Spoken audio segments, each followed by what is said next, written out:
and today we're going to discuss something very, very special. So welcome on board the Aston Martin Rapide. This is styled in a completely different way, sort of like a DB9 stretched to where it actually can fit 2 extra doors in the back. This car is really setting it apart from the Porsche Panamera, because that first initial Panamera, calling it a shitting dog would be a bit too much perhaps, but I also just did.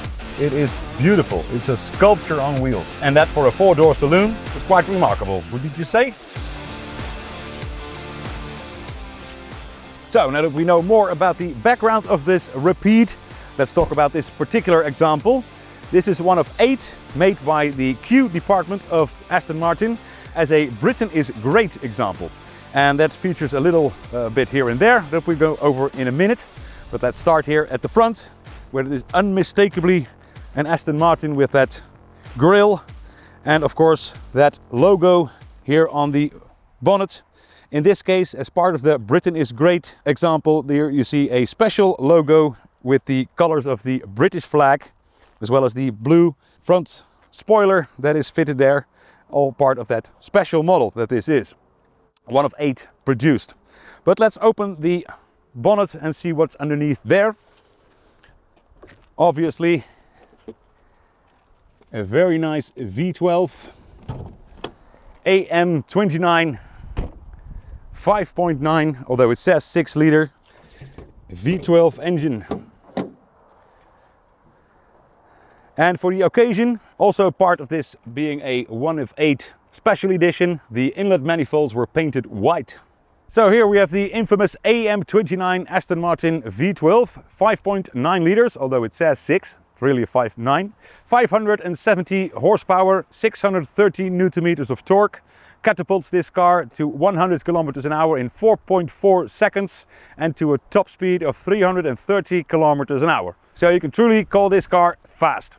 So let's close this ultra lightweight bonnet, made from aluminium, as much of the rest of the car. And what a car it is. I mean, look at this sculpture on wheels. It is really a DB9 stretched to get extra doors in the back and a little extra room there as well.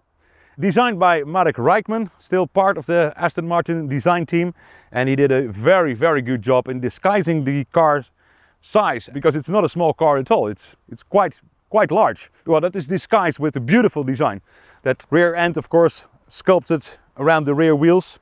And a design feature I very much like is this upswept line here that goes into the rear windshield. And that is a design feature that we see very often on Zagato styled models.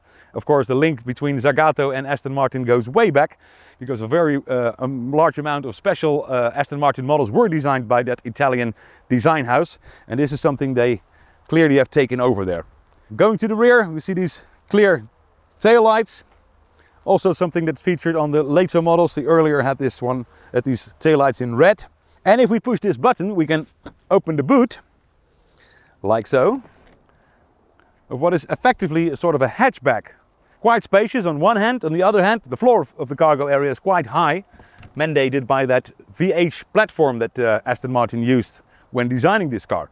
You do get a sort of a divider, so that the cargo which you carry in here is not thrown to the front under heavy braking.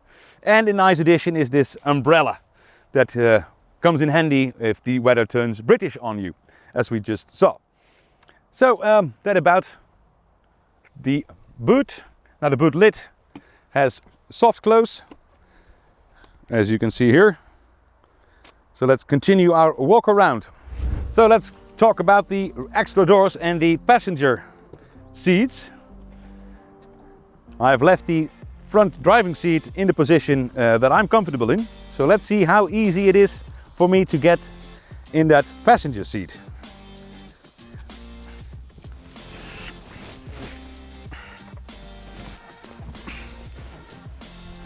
That is quite snug, to say the least. I am absolutely completely cramped and my head is touching the roof liner. And that brings us to the biggest flaw of the Rapide, and that is the rear room, or the total lack of it rather, because it is very, very cramped in here. You can't take 4 people on a journey as long as the people that you put in the back are a little smaller, children, people with no legs, that you can do. But if you're a bit bigger, like I am, you're absolutely cramped in here. Yes, you are in a very nice environment and it's all beautifully designed, which we'll talk about in a minute. But yeah, it's quite cramped and therefore very uncomfortable, especially on the longer journeys. So let's try to get out elegantly.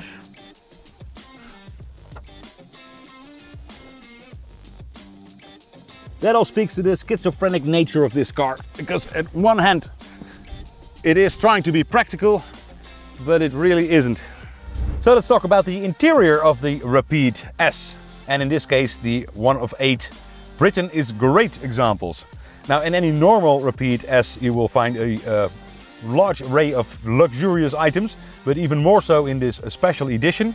It is all made with this beautiful and very soft blue leather, Alcantara roof lining, and then there's this motif that you see here on the console, here on the dashboard, on the roof lining, on the seats, everywhere it comes back as this sort of diamond style motif that is used for the stitching on many places here inside the car.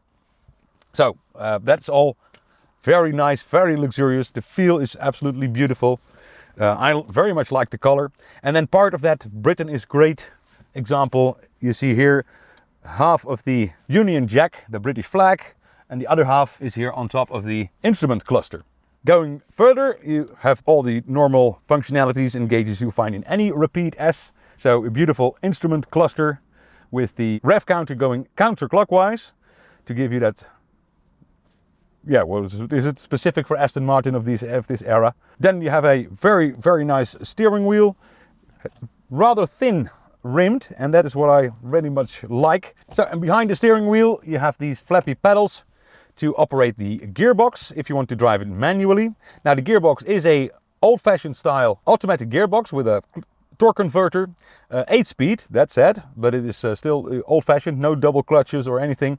It suits the car because of the relaxed driving you can have in normal drive mode that is operated here on the dashboard via this D switch. But I must say that when driving the car and you use the flappy pedals to drive it manually, the gear shift is absolutely fast. And then of course the rest of the gearbox operation is also done here on the dashboard. You have a switch for neutral.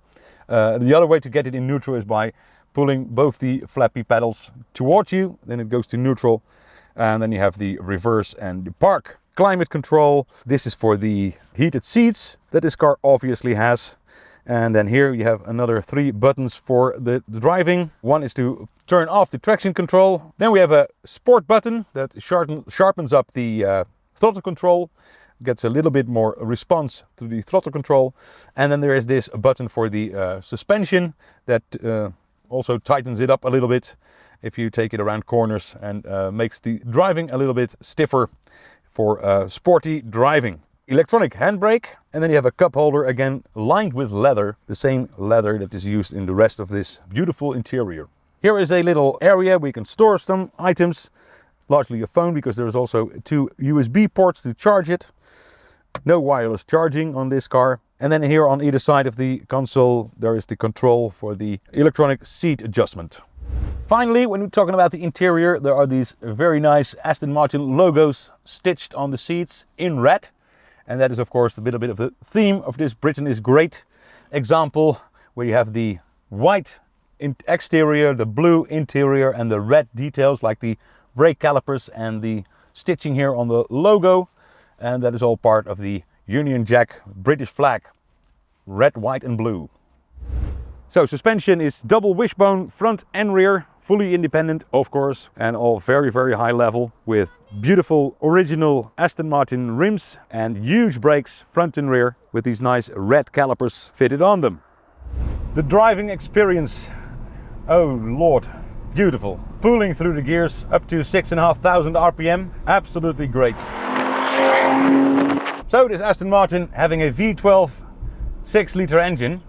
Another thing that set it apart from its rivals, because obviously both the Maserati and the Porsche came with V8 engines. So if you want a V12, you really need to go to a Mercedes S-Class or BMW 7 Series, which is a completely different car. Now these on the S models, so the Rapide S models, all received a 8-speed automatic gearbox, which you can also operate manually with these flappy pedals behind the steering wheel, which are mounted on the column, as they should. Couple that with double wishbone suspension and the likes that you see on all other Aston Martins of this era when it comes to handling, and this is a true gem of a car. Fast, nimble, very nice steering, very weighted steering, I must add.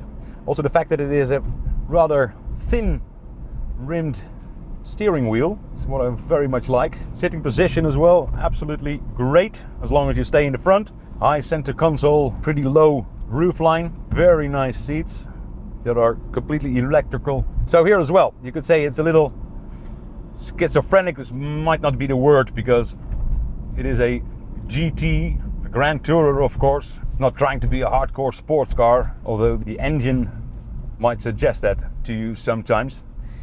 But no, it's very, very comfortable. Suspension as well. There is a sport mode on the suspension that firms it up a little bit, but if you don't touch that on a road like this, it's very, very comfortable. Not harsh at all. It's just a very nice and comfortable car in the true British sense of the meaning. Perhaps you can even compare it to the likes of a Bentley. So yeah, any car with a naturally aspirated V12 should be on the list of any enthusiast, obviously. But this should be high on that bucket list, in my humble opinion. So like I said, here even driving through a village, it settles down, it's very comfortable. So the noise level within the limits of what is acceptable in a village. But if you touch on the throttle, it becomes a whole different animal when you're in the open road situation and you can absolutely use that wonderful V12. It is a wonderful soundtrack, as we will now demonstrate.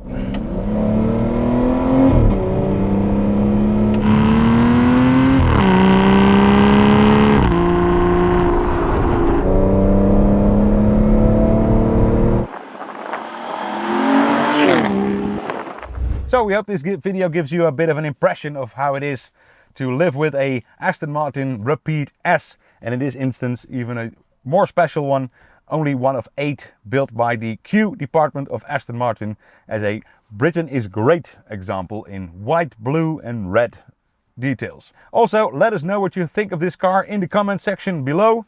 We thank you very much for watching. Toodledokie, see you next time.